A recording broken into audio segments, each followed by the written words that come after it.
Welcome to VBC on TV. నేను ప్రసన్న.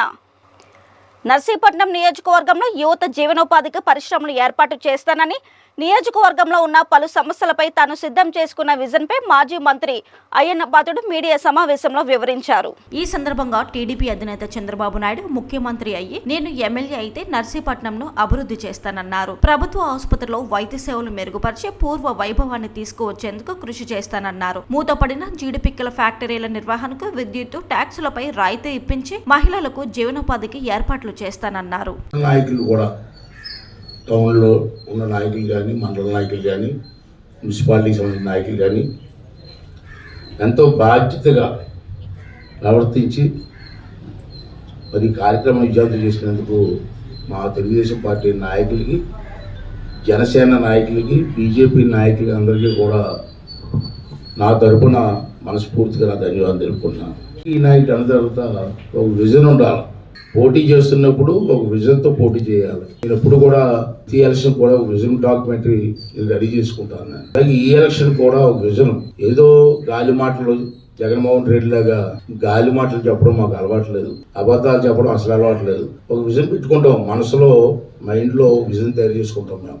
రేపు మేము గెలిస్తే చంద్రబాబు నాయుడు గారు ముఖ్యమంత్రి అయితే, నేను ఎమ్మెల్యే అయితే ఆ ప్రభుత్వంలో మా లక్ష్యాలు ఏంటి, మా ప్రయారిటీస్ ఏంటి అని ముందుగా మేము మైండ్లో ప్రిపేర్ అవుతాం. ప్రిపేర్ అయిన తర్వాత ప్రభుత్వం వచ్చిన తర్వాత ఆ కార్యక్రమాలు చేయడానికి ప్రయత్నం చేయాలి. ఏ లేదన్నా విజన్ అంటే దాన్నే విజన్ డాక్యుమెంటరీ అంటారు. అలాగే నేను కూడా ఇవాళ గతంలో కూడా విద్యకి, ఎడ్యుకేషన్కి ప్రయారిటీ ఇచ్చాను. నర్సీపట్నంలో మీ అందరికీ తెలిసిన విషయం.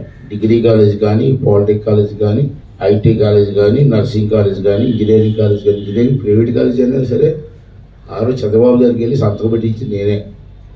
ఇవన్నీ పెట్టి ఎడ్యుకేషన్ ముఖ్యం. ఈవేళ ఎడ్యుకేషన్ ఉంటే ఆ పిల్లలు ఎక్కడికైనా వెళ్ళి చదువుకొని పైకి వచ్చి ఉద్యోగాలు చేసుకొని కుటుంబాన్ని బాగు చేసుకోవడానికి ఒక చక్కటి అవకాశం వస్తుంది. వైద్యానికి ప్రయారిటీ ఇచ్చాను. ఇప్పుడు హాస్పిటల్, చిన్న హాస్పిటల్ ఉండేది, తెలుగుదేశం టైంలోనే దాన్ని 150 పడకల హాస్పిటల్గా డెవలప్ చేసి సాగింది. కిడ్నీ డయాలసిస్ సెంటర్ కూడా తీసుకొచ్చాం. బ్రహ్మాండంగా ఒక 5 స్టార్ హోటల్గా తీర్చిదిద్దాం. తర్వాత కరెంట్ ప్రాబ్లం వస్తుందని చెప్పి సోలార్ సిస్టమ్ కూడా ఏర్పాటు చేసాం. ఆపరేషన్ థియేటర్స్ కూడా 3-4 థియేటర్స్ ఆ రోజుల్లో అన్ని పరికరాలతోటి ఏర్పాటు చేయడం జరిగింది. కేసీగా చేతకాంతనం వల్ల హాస్పిటల్ ఈవేళ కుంటుపడిపోయింది. సరైన వైద్యం లేదు, ట్రీట్మెంటు లేదు. ఏదైనా ఎమర్జెన్సీస్ వస్తే విశాఖపట్నం పంపించి ఏర్పాటు చేస్తున్నారు. ఇంకా ఘోరం ఏంటంటే గవర్నమెంట్ హాస్పిటల్ పేషెంట్లు వస్తే ప్రైవేట్ హాస్పిటల్ పంపిస్తారు. ప్రైవేట్ హాస్పిటల్తో కొంతమంది కుంభక్ అయిపోయి దాంట్లో పర్సంటేజ్ పెట్టుకొని ప్రైవేట్ హాస్పిటల్ పంపించే సందర్భాలు కూడా నాకు తెలుసు. అంతేకాకుండా మధ్యాహ్నం భోజనాలు పెట్టుకున్న హాస్పిటల్లో మనం ఇప్పుడు నర్సీపట్నం హాస్పిటల్లో సరిగ్గా భోజనం కూడా పెట్టలే. నేను మన ఎంక్వైరీ చేస్తే ఆ భోజనం సప్లై చేసే కాంట్రాక్ట్ బిల్లుస్ కూడా ఇవ్వలేదట. అని చెప్పి భోజనం పెట్టాట. నేను ఆ రోజు చంద్రబాబు నాయుడు టైంలో 5 రూపాయలకే అన్నా క్యాంటీన్ పెట్టాం హాస్పిటల్ దగ్గరలో, పేషెంట్ పనికి వస్తాను. అది కూడా ముగిస్తాడు ఎమ్మెల్యే. మరి ఏం చేయాలండి?